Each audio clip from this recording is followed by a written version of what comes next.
சுதந்திரமாக எவ்வளோ பயங்கரமான இதை ஆண்டு சொல்லியிருக்கா பாருங்க. இதெல்லாம் நம்மளுக்கு வரணுமா?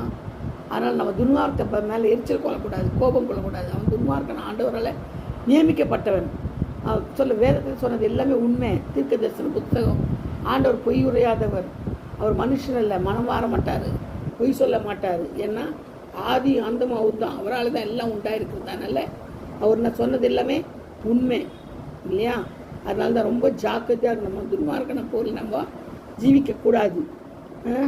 அவன் துன்மார்க்கம் வந்து ஏழைகளை கைவிட்டு நான் கட்டாத வீட்டை பறித்து கொள்றானோ பிரயாசப்பட்டு தேடாதது அவன் தேடி எடுத்துக்கிறானோ, அவன் ஆஸ்திரிக்கு சரிக்கு ஒரு ஆஸ்திகளெல்லாம் அவன் இது பண்ணிக்கிறானோ. அதனால தான் நம்ம என்ன செய்யக்கூடாது? நம்ம துன்மார்க்க ஜீவியம் செய்யக்கூடாது, துன்மார்க்க மேலே எரிச்சல் கொள்ளக்கூடாது. கர்த்தர் அவனை பார்த்துக்கொள்ள, அவனுக்கு டபுள் மடங்கு ஆண்டு கொடுக்குறாரு. அதனால் அவன் மேலே நம்ம என்ன செய்யக்கூடாது? பொறாமல் கொள்ளக்கூடாது, எரிச்சல் ஆகாது. கர்த்தர் இந்த வார்த்தைகள்